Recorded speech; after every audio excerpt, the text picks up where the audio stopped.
New York Giants fans, what is going on? I hope you are having a happy Friday, and if you're watching this on the weekend, I hope your weekend's going well. For me, and most likely for you, I know it's not going that great because there is no New York football Giants football to watch. I'm upset. So get down in the comments and let me know, what are you going to be doing this Sunday instead of rooting for our beloved New York football Giants? But in today's video, we have a fan-led mailbag. I asked you guys to submit your questions, and I will be answering them on today's show. If you want to be featured on the next New York Giants mailbag, like Fan for Life NYG, you got to be a subscriber. So subscribe if you want your questions answered on the next New York Giants mail sack, as we call it here at Chat Sports. But Fan for Life NYG, he asks, what Giants do you think need more playing time? I think this is a good question, especially at the time and point of the season we're at. With the Giants being on a bye week, I think it's good to look back and see what we can improve upon. And one thing I want to improve upon is getting Kadarius Toney onto the damn football field. I'm tired of hearing about, oh, he's healthy or he's dealing with an injury. But last week, we were told by Joe Judge he was 100% healthy. And if that's the case, get him on the football field, because besides Saquon Barkley, who also has not been able to stay on the football field, he is your best and most explosive playmaker. That game against the Dallas Cowboys earlier in the season, one of the best games you will ever see from a rookie wide receiver, and I want to see that happen again. Get Kadarius Toney on the field more and get him the football. Good things happen when he has the pigskin in his hands. The second New York Giant that I want to see get more snaps, Quincy Roche. He had the strip sack, game-winning fumble last week against the Las Vegas Raiders and Derek Carr. They were driving to tie the game or push it into overtime, and Quincy Roche beat Colton Miller off the edge, drew a holding call, and also forced a strip sack. The Giants, they signed him before the NFL season started. He was a 6th-round draft pick via the Pittsburgh Steelers. He didn't make their 53-man roster, and he has found a home here with the New York football Giants. He is an explosive pass rusher that I want to see on the field more, because when he's on the field, he makes plays, and I like what he brings to this pass rushing group. Number 3, Julian Love, the Swiss Army knife. He is a guy that can play all over the New York Giants secondary. He can be a slot corner, he can be a free safety, he can be a strong safety, he can come down in the box and provide run support, and he can also be a slot cornerback. I like his skill set and his ability to affect the game, and especially with Jabril Peppers now out for the season, I don't want the Giants to not use him. I love when the Giants are in that 4-2-5 defense with 3 safeties on the field, Xavier McKinney, Julian Love, and Logan Ryan. Sorry, I blanked on that. It's been a long day. But when those 3 guys are on the field, that is just a lot of playmakers on the field, and Julian Love, he deserves more snaps. Number 4, John Ross. I know he's been dealing with injuries, and that's held him out of some games, but when John Ross is on the football field, as a defensive coordinator, you're taking notice. He has game-breaking speed that you have to account for. Growing up, we all played Little League football, and the one thing we all were taught, you can't coach speed. And with the ability for him to run a 4.2 40, he puts pressures on opposing secondaries, and especially the safety position. When he's on the field, you almost have to play too high, and not only is that going to open up other receivers, that's also going to help this running game find more holes to get into. So John Ross, when he's healthy, he needs to be a part of the game plan more and more. This last guy, the most recent pickup for the New York Giants, the middle linebacker, Benardrick McKinney. I really like what I have seen from him since he was cut by the Dolphins and signed by the New York Giants. Tate Crowder, I looked it up before this.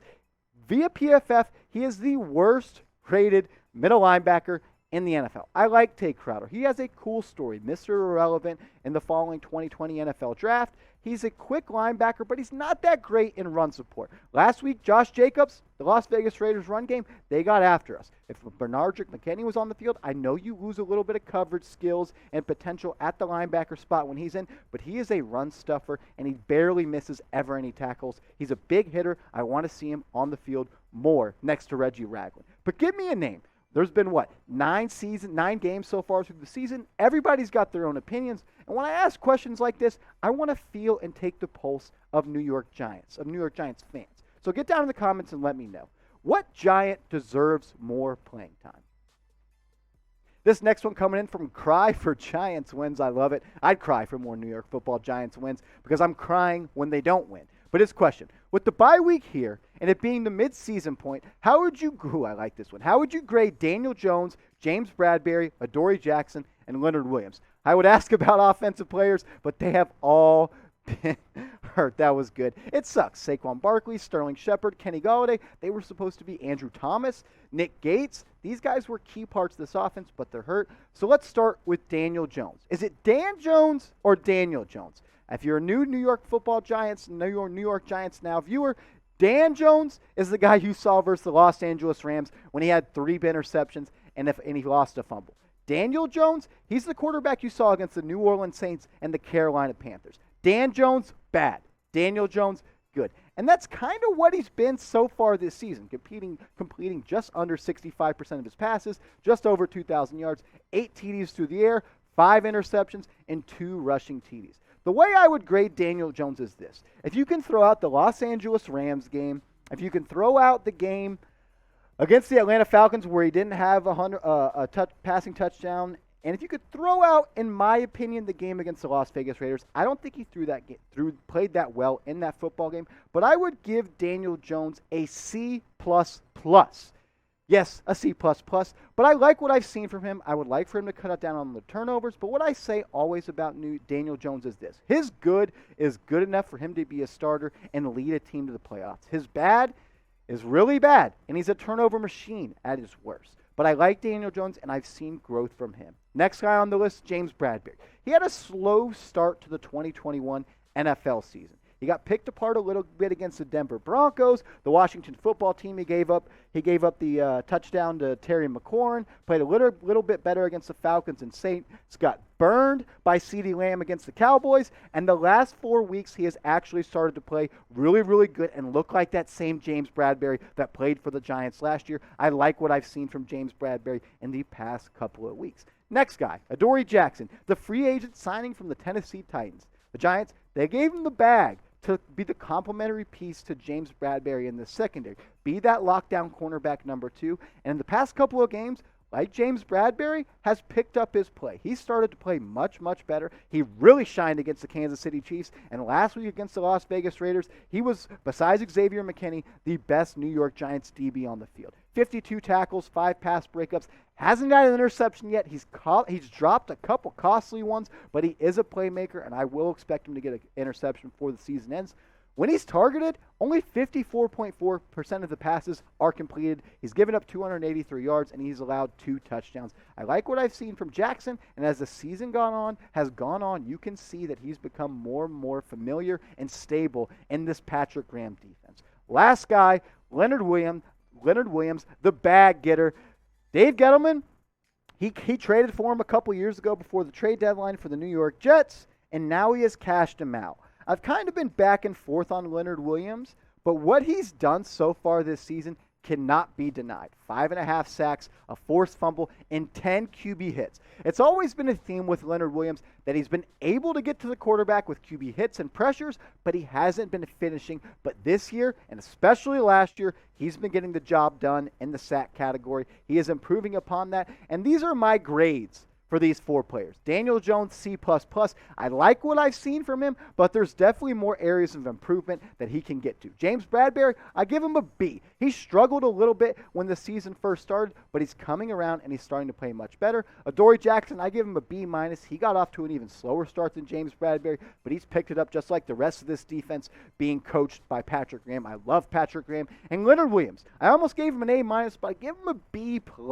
Some games I feel like he is invisible. In other games, he is a huge difference maker like he was last week against the Las Vegas Raiders. But I'm curious, which Giant has impressed you the most so far during this NFL season? For me, I think it's Leonard Williams, and that's kind of a cop-out because he's expected to do the most, but he is an absolute beast and terrorizes opponents' offensive lines and is in the head of every quarterback that he plays against. If you love New York Giants football and you want to be a part of these mailbags, go down and hit that big red button. We just crossed over 2.6 thousand subscribers, an awesome accomplishment. Hats off to everybody that subscribed. And if you want to be featured on the next mailbag, or if you want free daily videos on Giants news, rumors, the NFL draft is going to be big this year. The Giants have 5 big important draft picks. We will be covering the draft nonstop. But if you just want a one-stop shop for all New York Giants things, this is your channel to subscribe to. So go down and hit that big red button. This next one coming in from Pick 6 Packer. Licoln Riley from Oklahoma to replace Joe Judge if he decides to leave. Hopefully the next NYG GM would consider. I would love for Lincoln Riley to be the next football coach of the New York Giants, but I don't believe he's leaving Norman, Oklahoma. I mean, there's a difference between coaching in the NFL and college. If you have a couple bad seasons, which Lincoln Riley has not had so far, they will stick with you. He is the face of Oklahoma football. I don't believe him to be wanting to leave the Oklahoma Sooners, and especially when he turned down his dream job of reports last year of the Dallas Cowboys. I don't see him leaving. I love what he does on the offensive side of the ball. It's quarterback you over there at Oklahoma, the long history of Baker Mayfield, Kyler Murray, Jalen Hurts. Spencer Rattler was going to be a first quarterback, but Jalen Hurts, my producers and Eagles fans, screw Jalen Hurts. But I like Lincoln Riley, but at the end of the day, I don't think it's going to happen.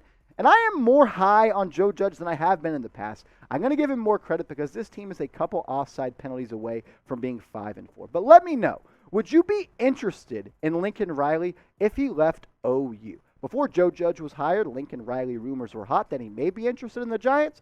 Maybe he will be again if Joe Judge gets fired, which I don't think will happen. I'm higher on Joe Judge than I have been in the past couple weeks. But get your votes in. If you're interested in Lincoln Riley, type Y for yes. Or if you're not, go down and type your N for no. This one coming in from Manning Prez. Oh, you're a big Cooper Manning guy. I see. I like that. Chicago pick might be huge. That's not English. Chicago pick might be huge. It might end up being the number one pick. They might lose the rest of their games. I know when the Giants aren't playing, there's two teams that I root for every single week. The New York Football Giants and the team that is playing the Chicago Bears. Like in Week 11, I will be rooting for the Baltimore Ravens to beat the Chicago Bears. And if you're wondering why, it's because the Giants, they own the Chicago Bears first-round pick that they acquired when they traded down in the 2021 NFL Draft and eventually drafted Kadarius Toney. Week 11 versus the Ravens, I think they lose that game. Week 12 at the Detroit Lions, that's going to be tough. They're a gritty group. They unfortunately haven't won a game, but maybe this is the first week that Jared Goff and the knee-eating, knee-crusher of the leader of the Detroit Lions can get a win. I actually have the Bears winning this one. So 1-1 through these two games. Then the Arizona Cardinals. That's tough. No way, shape, or form they're going to beat the Cardinals. Justin Fields, he's not ready to go against quarterback like Kyler Murray. Kyler Murray, one of my favorite quarterbacks in the league. That's an L for me right there. And the Green Bay Packers. Unless Aaron Rodgers catches COVID again because he hasn't been vaxxed, they're not winning that football game. So right here, I have the Bears going 1-3. We'll continue to look out at their schedule. Week 15 against Captain Kirk and the Minnesota Vikings. They also play them in Week 18. So I'll say they split these final two meetings of the 2021 NFL season. Week 16, Russ, he's back. So hopefully he will be cooking against the Chicago Bears. So we will be rooting and be a part of the 12. My producer's already letting me know. He's an Eagles fan. He says the Giants are going to lose to the Bears, but that's not true at all. The Giants, they are going to wax the Chicago Bears. I have them lose, the Bears, that is, losing this football game. I have the Giants and Daniel Jones. That's who you'll see that week. Will step up and beat the Bears. Then Week 18 against the Minnesota Vikings, again, another NFC North showdown. I have them, we'll say, losing Week 18, but winning Week 15. So the Bears, they are 3-6 right now, and I just had them losing what? They're two of their final 8 games, so going 2-6 in their final 8 games. That has them at a 5 and what? My math's terrible. 5-12.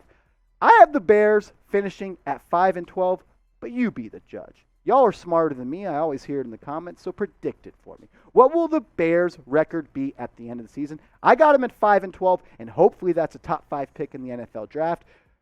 And if you want the Bears to lose every single game, I talked to some people, and it will happen if you follow me on Twitter. I'm tweeting about the Giants nonstop every single day. I bleed New York Giants blue. I talk shit to our Eagles host, Eagles producer, Jeremy Chuggs. He's always telling me Jalen Hurts is better than Daniel Jones, but that ain't the truth. Screw Jalen Hurts. But if you want more New York Giants content on your Twitter, go and hit me up at @MarshallGreen_.